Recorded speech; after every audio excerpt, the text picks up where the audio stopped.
Amén, hermano. Estuvimos hablando el otro día situando el Evangelio de Juan en la historia, si te acuerdas, ¿no? Hablamos de lo que pasaba siglo antes y de lo que estaba ocurriendo, que nunca lo hemos pensado, de lo que estaba ocurriendo en el mundo. Porque uno siempre que va a la Biblia piensa allí, Palestina, los judíos, a lo más piensa en Babilonia, piensa en otros pueblos, en Asiria. Pero ¿qué pasaba en el mundo? Y hablamos de lo que estaba ocurriendo unos siglos antes en la India, hablábamos de lo que ocurría en la China y vimos la forma tan interesante en cómo algunos piensan de que la verdad moral tan elevada que tenían los judíos llegaron a esos países o a esas tierras donde desde ahí quizás pues distintas corrientes filosóficas como el confucianismo, como el hinduismo, pues surgieron con sus verdades partiendo de una moral tan alta como la que tenían los hebreos. Hablamos de que en Hechos de los Apóstoles vamos viendo el proceso de cómo Dios empieza salvando a los judíos, pero el propósito de Dios era llegar a todo lugar. Y eso no es algo que estaba solo en el Nuevo Testamento. Vimos textos en el Antiguo Testamento que nos enseñan que el corazón de Dios no solamente es para alcanzar a Israel, sino para alcanzar a todos, judíos y no judíos. Eso fue lo que vimos un poco en el Antiguo Testamento. En el domingo pasado. Ahora, os voy a comentar muy rápido dos corrientes, que ahí la pueden poner si la buscan.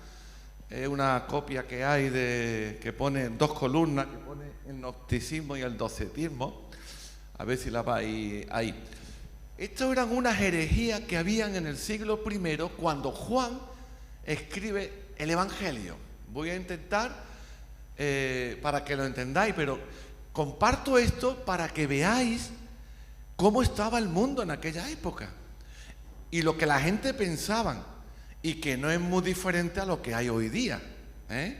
O sea, los cristianos estaban sometidos a una presión brutal. Y los propios no creyentes estaban contaminados con unas ideas falsas y erróneas. Te voy a explicar eso para que veas. Había más filosofía, más historias raras, pero las principales eran estas. El gnosticismo, ¿no? Esto del gnosticismo, ellos pensaban que la materia era mala de por sí, que lo bueno era el espíritu y que Dios no podía tocar la materia. Imagínate, ¿vale? Esto se transmitía a la gente. Si hay un Dios, Dios no puede tocar la materia. Y si Dios no puede tocar la materia, Dios no ha creado el mundo. ¡Wow! Ya está rompiendo cosas bíblicas. Pues eso la gente lo creían. Dios no ha creado el mundo. Entonces, ellos basaban gnosticismo, gnóstico es una palabra que significa conocimiento. Y ellos basaban la idea en que había que conocer lo secreto, lo oculto, lo místico, lo esotérico. Ellos creían que había un Dios, pero de ese Dios salían emanaciones. O sea, como si salieran chispazos, ¿no? Chispazos. Y esos chispazos se iban extendiendo por el universo. Y conforme más lejos o más se distanciaban esas emanaciones de Dios, menos querían estar con Dios. Y ellos dicen, sí, Jesús existió y Jesús era una de esas emanaciones, pero se apartó tanto de Dios que se puso en contra de Dios y Jesús fue el que hizo la creación. ¿Vale? Al final, ¿qué dicen? Que Jesús no es Dios, porque las emanaciones, esos chispazos que se van perdiendo por el universo, no es o no son Dios. Niegan la divinidad de Jesús. ¿Entiende por qué Juan escribe a favor de la divinidad de Jesús? Porque muchos de los que se convierten tenían esta idea. Se trabajaban en las escuelas filosóficas. Crecían con esto. Así que ahora Juan, delante de Dios, inspirado por Dios, escribe un evangelio como ningún otro, ni como Mateo, ni como Marcos, ni como Lucas, donde va a demostrar, obviamente también para los judíos, pero sobre todo para los que no eran judíos, que Jesús es Dios. En contra de este pensamiento. Ahora, había otra corriente que era el docetismo. El docetismo decía que Jesús era una de las emanaciones que salían de Dios, que no era divino, era una especie de fantasma que no tenía carne y hueso.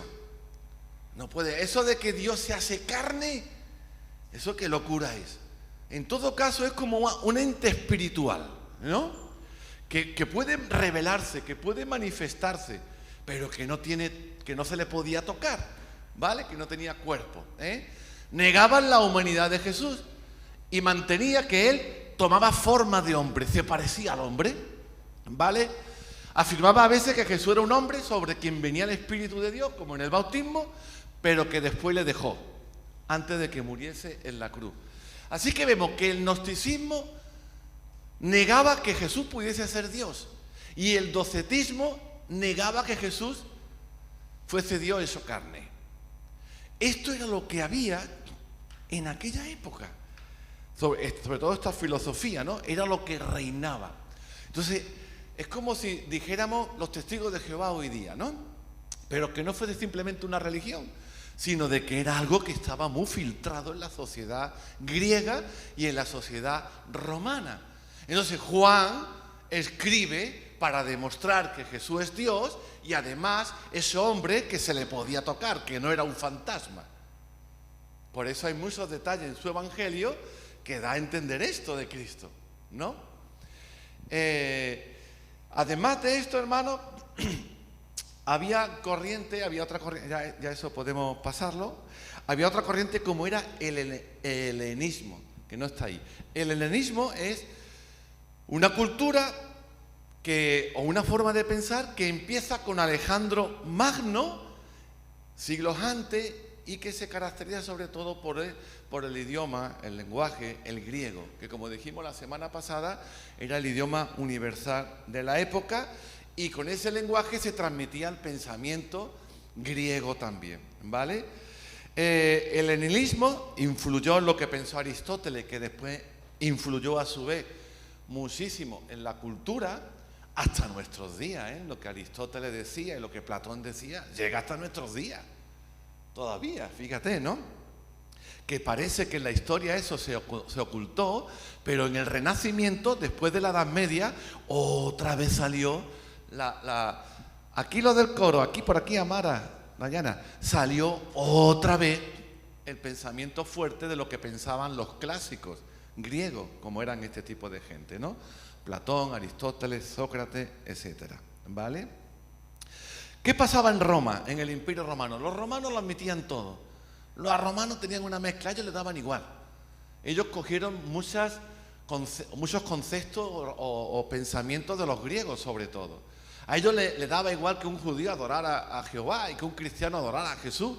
El problema es cuando no querían adorar al emperador. Que no era al principio Roma así. Eso fue después de varios siglos donde el emperador tomó esa postura divina. Había en Roma un culto familiar. Las familias hacían cultos, lo que le llamaban culto doméstico, sacrificaban animales, ofrendaban alimentos y ofrendaban flores a sus antepasados. ¿Qué te recuerda esto? Se ha vivido hace poco, ¿no? Día 1 de noviembre. Fíjate que no es algo católico, es algo con un trasfondo pagano romano. Los romanos en sus casas, en sus cultos familiares, ellos hacían ofrendas de flores a sus muertos. Algún día podríamos hablar de esto, pero no lo hemos hecho este año. Pero la Iglesia Católica celebra el Día de los Difuntos, que por siglos se está haciendo, ¿no? Y está ya en nuestra cultura arraigada, porque apareció primero Halloween. Halloween existía antes que el Día de los Difuntos. El Día de los Difuntos nunca existió en la iglesia, porque los cristianos no rendían culto a los muertos.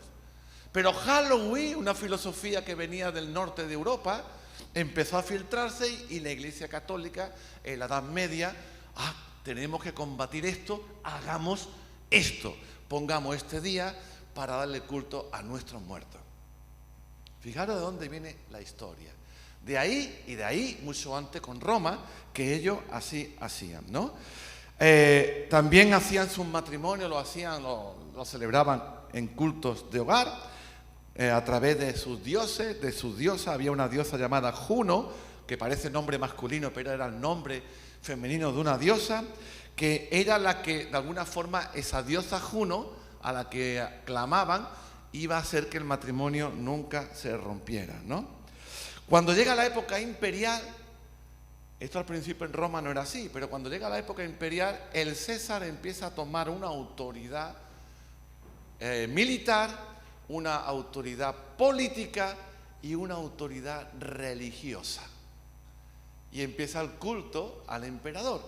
Se le empezó a llamar jefe religioso con el nombre Pontifex Maximus Asterii Obelix. Pontificis Maximus. O sea que el César era el máximo de todo. ¿Sabe lo que significa pontífice?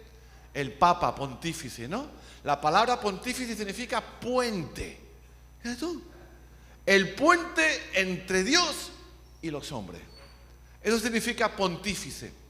Es interesante, ¿no? Saber estas cosas, porque ahora entendemos. Y bueno, el Papa entonces es el puente entre nosotros y Dios, ¿no? Por medio del cual llegamos a Dios. Ya no es por medio de Cristo, a través del pontífice, a través del Papa. Bueno, esto viene, este concepto así supremo del líder religioso, viene del emperador romano. Imagínate cómo las cosas surgen, ¿no? Por eso la iglesia primitiva rompe con todo esto. La iglesia primitiva rompe con todo esto. Y eso es brutal. Lo triste es que la iglesia católica fue recuperando todo esto. Y se metió, y de hecho siguen, y muchos hemos estado ahí, con estas historias que no vienen ni de la iglesia católica, vienen de siglos atrás de Roma, y del culto a Roma y a sus emperadores. A partir de ese momento donde los emperadores son reconocidos como dioses, tienen sus propios templos donde la gente van a adorarle. El primer emperador que fue identificado como Dios, Séptimo Severo, y su esposa Julia Domna, ellos se hicieron adorar como se adoraba a Júpiter y a Juno. Acuérdate que Juno era una diosa, ¿vale? Tomaron el lugar de Júpiter, un dios griego, y de Juno, ¿vale? Y se dejaron recibir la adoración. Bueno, en medio de todo esto se encuentra la iglesia y los creyentes del primer siglo, con el gnosticismo que negaba la divinidad de Cristo, con el docetismo que negaba que Jesús fuese hombre, y encima toda la verborrea mental que tenían los romanos. Y tú estás ahí en medio. Hoy nos pasa algo parecido. Hoy lo que hay es un secularismo brutal. Hoy hay una cultura del placer por el placer, lo que llaman hedonismo, que está destruyendo a la gente, que destruye a los jóvenes y que destruye pues la extensión del evangelio, ¿no? Quiero mostrarte, vamos entrando un poquito a poco en lo que es Juan. Yo no sé si todo esto es para que vea en qué situación estaba aquella gente y en qué situación escribe Juan. Te lo he resumido, ¿vale? Aquí se podría hablar, te puedo hablar muchísimo más, pero por lo menos para que veas un poquito flash de cómo funcionaba la época, ¿no? La siguiente diapositiva creo que es. ¿Se puede pasar? Ay, no se ve. Bueno, o sea, no sé si se puede aumentar. Arriba pone palabras clave del Evangelio de Juan que no son importantes en los evangelios sinópticos. Mira, por si tú nunca escuchaste esta palabra de sinópticos. Los evangelios sinópticos son Mateo, Marcos y Lucas. Y Juan no se considera sinóptico. ¿Por qué? Porque los otros tres se parecen mucho en la forma de transmitir el mensaje. Y Juan se va por otro lado. Juan, la forma de transmitirlo, lo que él enfatiza, de lo que él habla, no lo habla el otro. Si no, fíjate en esto, no se ve bien, pero mira, en el cuadro de arriba, a la izquierda, Hay cinco palabras que Juan usa muchísimo. Usa la palabra verdad, verdadero, judíos, testimonio, mundo y luz. Juan lo usa 46 veces, la palabra judío la usa 67, la palabra testimonio 47, la palabra mundo 78 y la palabra luz 23. Si podemos mover un poquito, no sé si se puede mover, mira Mateo. Mateo usa solamente 2 veces la palabra verdad, 7 veces judíos, y eso que su evangelio está dirigido a los judíos. 4 veces testimonio, 8 veces la palabra mundo y 7 veces la palabra luz. Comparado con Juan, no es nada. Y si miramos Marcos y vemos Lucas, 3/4 de lo mismo. ¿Ve la diferencia? Mateo, Marcos y Lucas se parecen mucho en usar unas mismas palabras, pero Juan mira esas palabras como las repite. Ahora, en el cuadro de abajo hay palabras que Juan dice muy poco, pero que los otros evangelios lo petan, ¿no? Por ejemplo, la palabra evangelio Juan la usa 5 veces solo. Mateo 57, Marcos 20 y Lucas 46. Un montón. La palabra reino de Dios o reino de los cielos, Juan la usa 2 veces nada más. Pero Mateo 53, Marcos 17 y Lucas 37 veces. La palabra conversión, Juan nunca la usa. Nunca. Pero Mateo la usa 7 veces, Marcos 13, Lucas 14. Por eso a estos 3 se les llaman sinópticos, porque los 3 prácticamente están transmitiendo, vamos a decirlo así, el mismo mensaje, y Juan va por otro lado. Entre otras cosas porque Juan, cuando escribe su evangelio, lo escribe al final del siglo I. Al final del siglo I. Mateo, Marcos y Lucas lo escriben a mediación de siglo. O sea que el mundo va cambiando. Acuérdate de algo que dije el otro día. La iglesia ha cambiado.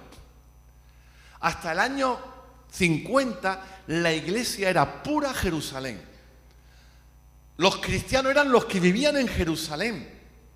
Pero en el año 70, Roma destruye Jerusalén. Jerusalén no queda nada. Lo único que quedó en pie fue el muro de las lamentaciones que hay en Jerusalén hoy. Después Jerusalén fue reconstruyendo, ¿no? Cuando fueron de nuevo a tomar la ciudad, siglo más tarde. Pero de Jerusalén no queda nada en el primer siglo. Los cristianos en Jerusalén ya no están. Y además, los que se convierten después ya no son judíos, ya son gentiles, son romanos y griegos. Esa gente tiene otra forma de pensar distinta a un judío. ¿Me está siguiendo? Ya no piensan igual. Esa gente viene influenciada por esto que hemos visto del docetismo, el gnosticismo, y por lo que pensaban los griegos y lo que pensaban los romanos. Los judíos pensaban todavía de acuerdo a lo que decían las escrituras, la Torá y la ley de Dios. Esta gente ya no. Hay una nueva forma de pensar, una nueva forma de entender la vida. Y Juan les escribe a esa gente a final del siglo I. ¿Me sigues? ¿Cómo cambió todo, hermano? ¿Cómo cambió todo? Y la iglesia tuvo que adaptarse a ese tiempo. Como nos pasa a nosotros hoy día. O nos adaptamos. Adaptarnos no significa que cambiamos el mensaje. No, el mensaje va a ser el mismo. Pero tomamos la sabiduría de usar las situaciones que se viven en el mundo hoy para transmitir su mensaje, o nos quedamos atrás. Hoy día tú no puedes ir predicando a no ser que Dios te dirija claramente con la Biblia: arrepiéntete porque irás al infierno. La persona se harta reír en tu cara. Había un hermanito que está allá en el cielo, ¿no? Que él iba por las playas de Torre del Mar con un megáfono e iba recitando, que se lo sabía de memoria, textos del Antiguo Testamento, pero todo lo que recitaba eran textos de condena, ¿no? Hablando del Apocalipsis, hablando del final de los tiempos, hablando de... Claro, la gente lo ve y dice, Dios mío, ¿esto qué es? ¿No? Parecía a aquello en el siglo XIX en Estados Unidos, en el tiempo del oeste, ¿no? Ahí se levantaba el predicador, se levantaba el pastor, ¿verdad? Y allí iba con una carreta, iba condenando allí a los vaqueros, iba condenando allí a los ladrones, iba condenando al serio, a todo el mundo condenaba, ¿no? Hay que adaptarse a los tiempos en los que estamos. Y Juan, cuando escribe su evangelio, pues lo hace de desenfoque, ¿no? Mira otra cosita más que podemos ver en la siguiente diapositiva, creo, ¿no? el contraste que hay entre Juan y los evangelios sinópticos. Yo quiero que vayas, por lo menos, yo sé que hay mucha información, pero si te vas quedando con cosas, oye, vas a entender por qué Juan escribe lo que escribe. O como algunos hacen, le hacen una foto a esto, puede hacerle foto, no hay copyright, ¿eh? Y lo tiene y lo puedes ahí ver cuando quieras, ¿no? Eventos que Juan omite, pero que se hablan en los sinópticos.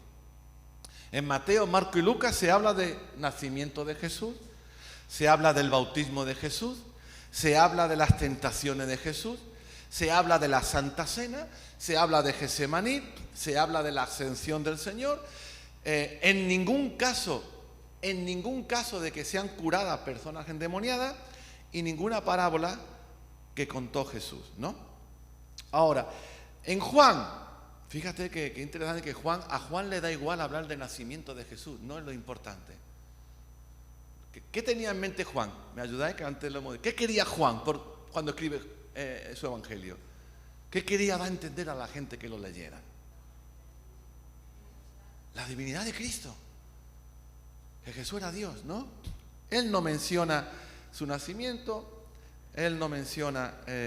bueno, ahí está, habla de la boda de Caná, el discurso que le da a Nicodemo, la resurrección de Lázaro, el lavamiento de los pies de los discípulos, la enseñanza sobre el Espíritu Santo, las intervenciones que Tomás, que son varias las que tiene, y algunos comentarios que hace sobre otros discípulos. Yo es que tengo esto, es verdad, no me acordaba. Tengo el cacharro este. Bueno, vamos a seguir avanzando, hermano. Ahora,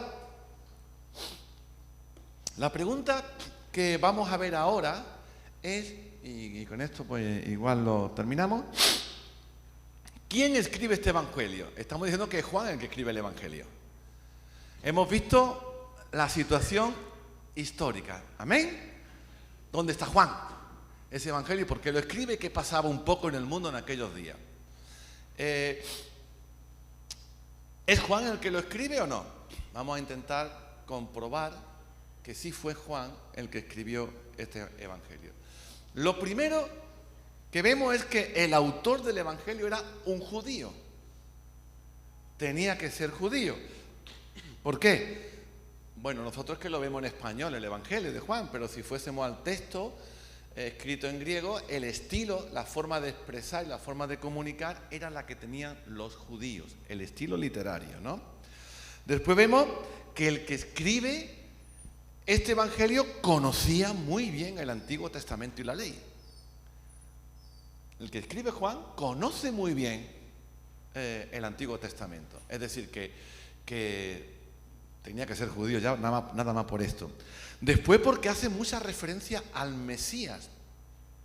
Esa mentalidad del Mesías, uno que no fuera judío no la entendía, ni sabía lo que era, ni la compartía. Hoy cualquiera de la calle le habla de Cristo y le suena, ¿verdad? Aunque sea un ateo, Cristo, sí, el cristianismo. Pero en el tiempo de Juan, ¿Cristo eso qué es? ¿Una persona? ¿Quién es eso? ¿Y qué significa? Los romanos ponían nombre a sus hijos con un significado. Cristo, Mesías, ¿eso qué es? ¿Qué nueva cosa es? No existía ni se conocía el asunto del Mesías. Así que Juan habla, o el Evangelio habla de esto, tuvo que ser un judío. Después, el que escribe este Evangelio está al corriente de cómo estaba políticamente Palestina, de las fiestas judías, habla de la Pascua, habla del Purim, habla de la fiesta de los tabernáculos, habla de la fiesta de la dedicación. Fiestas que el que no era judío no tenía ni idea. Es como si aquí viene un budista y tú le hablas de Semana Santa ahora, ¿no? O le hablas de los distintos tronos, le hablas, está hablando, ¿verdad? O si nosotros nos vamos allí al Tíbet, pues si no hemos leído nada de la cultura hindú, pues igual no sabemos, ¿no? El que escribe este evangelio habla de esto como si lo conociera. Tenía que ser un judío. Un no judío era muy difícil que hablara de esa manera. Otra cosa que vemos es que era un judío el que escribió Juan, el evangelio, un judío de Palestina. ¿Por qué? Porque igual lo vemos, ¿no? Más adelante, vemos que este hombre conocía bien la tierra de Palestina, el que escribe el Evangelio. Habla de una forma muy concreta de cómo eran las casas, habla de Getsemaní, habla de Betsaida, habla de Jerusalén y de sus alrededores. Alguien que conocía aquella tierra. Por otro lado, el que escribe este Evangelio fue un testigo ocular. Lo vio todo y lo escuchó todo. A veces cuenta los acontecimientos e incluso da hasta la hora en que ocurre. O sea, estaba allí presente. Estaba allí presente, ¿no? Recuerda perfectamente en Juan capítulo 9, ¿te acuerdas de la historia de aquel que era ciego de nacimiento? Pues Juan, bueno, el autor de Juan, recuerda perfectamente lo que le dijeron los vecinos de ese hombre a los judíos. Si no hubiera sido un testigo ocular allí, pues difícilmente podría haberlo hecho. El que escribe esto cuenta de que del costado de Jesús salió sangre y agua en la cruz y que lo vio. Estaba presente allí. Y además sabe el nombre del criado del sumo sacerdote a quien Pedro le cortó la oreja. Es el único evangelio donde se refiere este momento donde Pedro le corta la oreja a uno y el que está escribiendo el evangelio dice fulano de tal. Da el nombre. No nos va a dar tiempo hoy, no lo sé, pero es muy interesante ver que Juan era conocido, Juan y Santiago, su familia, eran conocidos por el sumo sacerdote. Y si no nos da tiempo hoy, lo veremos el próximo día. Otra cosa más que nos habla del que escribe este evangelio es que era uno de los 12 apóstoles. ¿Por qué sabemos que era de los 12 apóstoles? Porque participa en la cena del Señor, en la última cena. Está allí. Está hablando de la última cena, ¿no? También sabemos que uno de los 12 porque él, el que escribe Juan, nunca da su nombre de sí mismo. Él hablaba como el que amaba a Jesús, ¿cierto? Y que andaba muy cerca de Pedro. Sabemos también que era uno de los 12 por cómo conocía o narra el testimonio de la vida de Jesús por sus palabras y por el sentir que tenía que compartían también los otros apóstoles. Y él hace referencia a los 12 apóstoles en algunos momentos del Evangelio. Ahora, con todo esto sabemos que este era judío, que era de Palestina, que vio y experimentó muy de cerca el ministerio de Cristo, la pasión de Jesús, que fue uno de los 12. Ahora, de estos 12, ¿quién fue? ¿Quién fue? ¿No? ¿Cuál fue de estos 12? Bueno, el primero que vamos a eliminar de los 12, porque se eliminó a sí mismo, fue Judas. Vamos a quitar a Judas de medio, ¿no? Judas no es el que escribe este evangelio, porque Juan habla de Judas. Mira, el evangelio de Juan menciona el nombre de todos los apóstoles, pero nunca menciona el nombre de quien escribe el evangelio. O sea, él habla de sí mismo, pero nunca habla que es él. Esto lo sabemos todos, ¿verdad? Y cuando quiere hablar de sí mismo, pues da algún dato, pero en tercera persona y nunca dando su nombre. Es como si yo os cuento y te digo, yo estuve ayer, imagínate, yo qué sé, predicando en una campaña con 5.000 personas, ¿no? Allí. Y ahora empiezo a hablar en tercera persona. Y allí el predicador, al que el Señor usó de una forma poderosa, fueron salvadas por su predicación, pero no estoy diciendo que fui yo. Dios usó a un predicador para... ¿Me explico? Así escribía Juan. Cuando menciona a alguien, obviamente ya no es él. Judas murió mucho antes de que Juan se escribiera, ni de que se escribiera ningún evangelio, y entre otras cosas, Juan usa el nombre de Judas. Después vemos, esto no lo vamos a leer porque yo creo que lo conocemos todos. En el capítulo 21-24, y si lo comparamos con el versículo 20, en la última cena hay una diferencia entre dos personas. Uno que está recostado sobre el peso del Señor, ¿no? Y otro que es Pedro, ¿verdad? Y dice, el discípulo amado está allí sobre el peso del Señor, pero Pedro está enfrente. Así que Pedro no es tampoco, porque está haciendo diferencia entre él y Pedro, entre el discípulo amado y Pedro, ¿verdad? Que Pedro estaba allí. Pregúntale, ¿por qué estás diciendo ahora que alguien le va a entregar? Dile si soy yo. ¿No era capaz? ¿Soy yo? Dile si soy yo, pregúntale. Juan, pregúntale. Pedro y Juan tenían mucha complicidad. Había una diferencia de edad importante entre ellos, quizás 10 años por lo menos podían tener, pero había mucha complicidad, eran buenos amigos. Seguramente se conocían del mar de Galilea, donde iban a pescar. Juan con su hermano Santiago y su padre Zebedeo, allí iban a pescar. Y Pedro con Andrés y con su padre también iban a pescar en el mismo mar. Se conocían, tenían buena relación. Dije el otro día, y yo no sé si estabais todos, algunos, a los jóvenes, yo lancé la pregunta, ¿qué edad tendrían los discípulos cuando Cristo los llamó? ¿No? Tú cuando piensas en Pedro, estás viendo un tío de qué edad, más o menos. Tú lo has visto en las películas, ¿no? Tío muy cabezón, con mucha barba. ¿Qué edad es esa tuya, Pedro? 30 años. ¿Y a los demás? 35, ¿cuánto? 35, 40. ¿Sabes una cosa? Te voy a decir una cosa para que los jóvenes se sientan orgullosos y contentos y se sientan gente privilegiada. ¿Vale? Os sintáis gente privilegiada. Dios siempre, o no siempre, normalmente llama a su siervo y a sus siervas en su juventud. Y cuando hablo de su juventud no hablo ni de 25, 28 ni 30 años, hablo en su adolescencia. María podría tener 13, 14 años cuando el ángel se le apareció para decirle: Dios te ha elegido para que lleve en tu vientre al Hijo de Dios. Jeremías, Isaías, José, Daniel, la misma Esther, que era cautiva y que era virgen cuando el rey se la llevó como una más dentro de todas sus concubinas. Hay un dato que les comentaba yo a los hermanos el otro día, que a mí me impacta. ¿Te acuerdas que llegan un momento los fariseos? Y con esto vamos a ir terminando, ¿vale? Ya la semana que viene seguimos descartando. Hemos descartado a Judas y a Pedro, ¿no? Nos queda más gente por descartar. Pero hay un dato que me llama a mí la atención en los evangelios. En un evangelio donde llegan los fariseos a tentar a Jesús y dice: ni tú ni los tuyos pagan el impuesto del templo. Que creo que eran 2 dracmas o algo así, ¿no?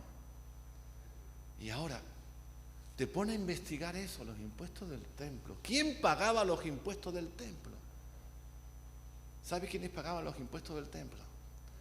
Gente con más de 20 años. Gente mayores de 20 años eran los que, como si fuese la mayoría de edad, ¿no? Los que tenían que pagar el impuesto. ¿Cristo con quién iba? Con Pedro y con ¿cuántos más? Iba con más gente, ¿no? Por lo menos 11 más, ¿verdad?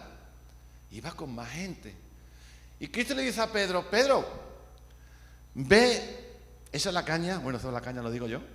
Esa es la caña, ve a pescar, el primer pez que saque, lo abre, eso lo escuchan los animalistas y nos pegan, ¿no? Pero eso dice la Biblia, lo abre y saca una moneda que tiene un valor de 4 dracmas. Paga tus 2 dracmas, tu impuesto por ti y los míos. ¿Y del resto? ¿Los demás no pagaban? Posiblemente no pagaban porque los demás tenían menos de 20 años. ¡Wow! Si yo fuera un chaval de hoy día de 17, 18 años, pegaría bote. Te lo digo con todo mi corazón. Cristo llamó a gente de menos de 20 años, salvo Pedro, que quizá tendría 24 o 25 años. Pero si estaba casado, si los judíos eran muy prematuros para todo. Se casaban y tenían niños muy pronto. Con menos de 20 años. Judas con menos de 20 años era un traidor. Juan tendría 17 y 18 años, porque cuando escribe su evangelio andaba por los 80 y tantos. Y Juan escribe su evangelio al final del siglo I. ¿Por qué te digo esto? Porque cuando Juan empieza a seguir a Cristo, fue en el año 30 aproximadamente. De 30 al 100 van 70 años. Más los 17 y 18 años que tuviera, 85, 87 años. Con esa edad, jóvenes, llamó Cristo a hombres que 4 años más tarde fueron apóstoles. En nuestra iglesia, los orígenes nuestros, habían 4 ancianos, pastores. ¿Sabe qué edad tenían? 17, 20 años. Y lo dije el otro día. ¿Y sabe lo que hicieron? Porque tenían que ir a visitar a los padres de otros jóvenes, a la familia, que había familias que no dejaban ir a sus hijos a la iglesia, y sus hijos hablamos, la iglesia. Mira, ponerse de pie, por favor. Josué, ponte de pie. Ponerse de pie. A ver, por ahí, ponte de pie. ¿Quién más? ¿Quién más? A ver. No. Ponte de pie. ¿Quién más? María, te puedes sentar, gracias. Ahí no creo, ¿no? Escucha, míralo. ¿Tú te fiarías de esta gente que Cristo llamó para ser apóstoles? La iglesia madre donde salimos nosotros estaba formada entre 100, 120 jóvenes, así todos, llenos del Espíritu Santo y predicando por toda Málaga. Así, ese fue el origen nuestro. Los pastores un poquito más mayores, 19, 20 años, 4, os podíais sentar, presente de la iglesia. ¿Vale? Tremendo, ¿no? Pues ¿sabe lo que hicieron aquellos 4 ancianos pastores? Cuando iban a casa de este niño, de mi hermanito, porque los padres no lo dejan, a ver, dejarse la barba. Porque si iban sin barba, estos son niñatos.